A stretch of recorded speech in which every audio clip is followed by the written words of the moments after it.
ان راستوں میں تکبیرات تشریق کہنا بھی سنت ہے۔ اللہ اکبر لا الہ الا اللہ واللہ اکبر وللہ الحمد، یہ وہ کلمات ہیں، ان کلموں کو کثرت سے ادا کریں۔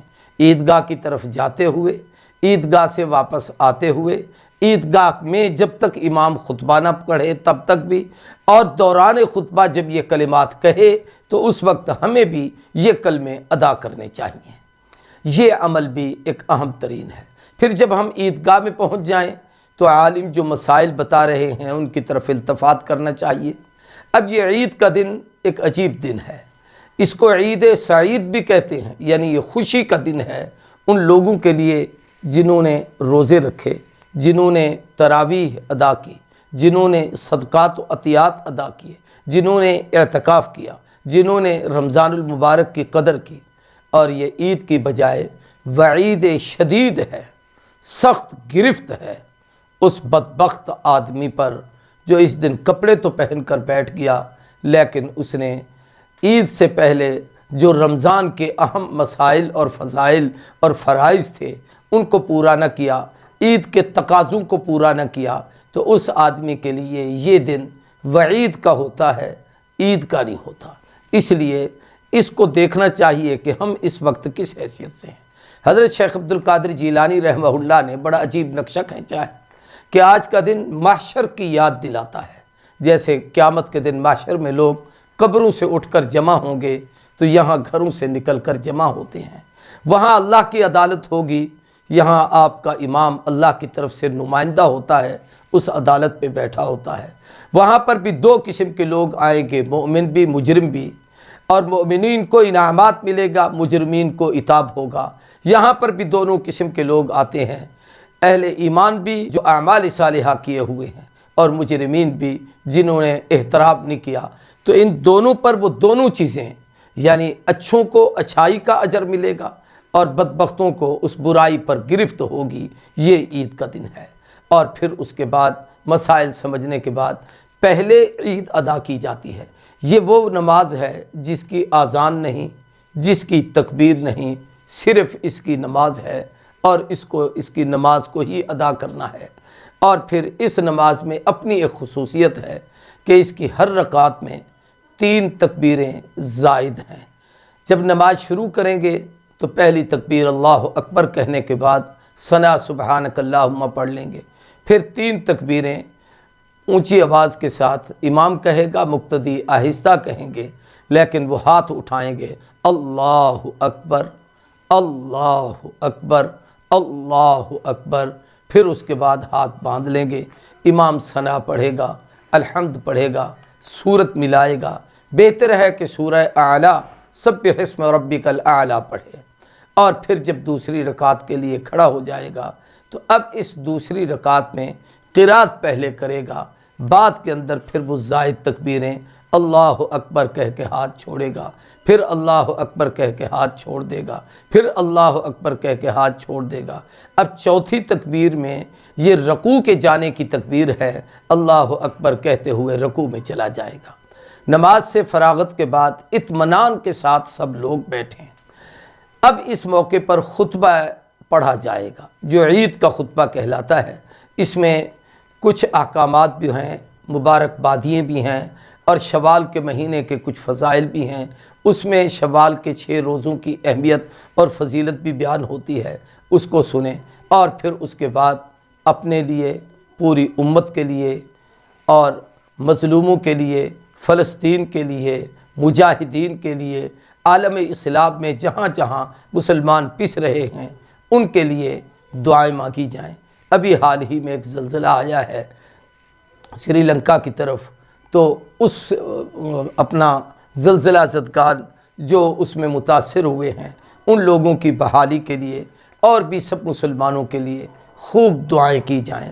اس موقع پر اپنے مرحومین ماں باپ، بہن بھائی، اعزاء اقربا، رشتہ دار، ان کو نہیں بھلانا چاہیے، ان کے لیے خصوصی طور پر دعاؤں کا اہتمام کرنا چاہیے۔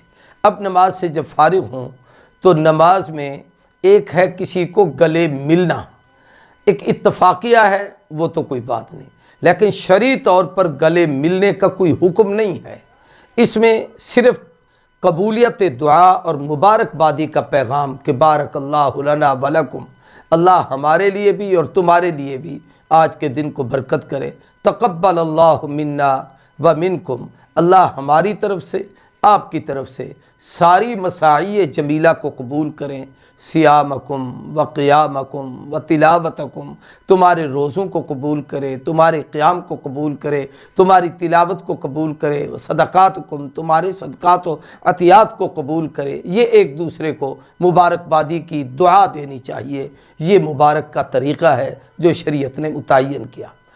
عرب میں ایک مقولہ بڑا مشہور ہے، بلکہ چند اقوال ہیں بڑے عجیب، ان میں سے ایک یہ ہے کہ لیس العید لمن لبس الجدید، عید اس کی نہیں جو نئے کپڑے پہن لے۔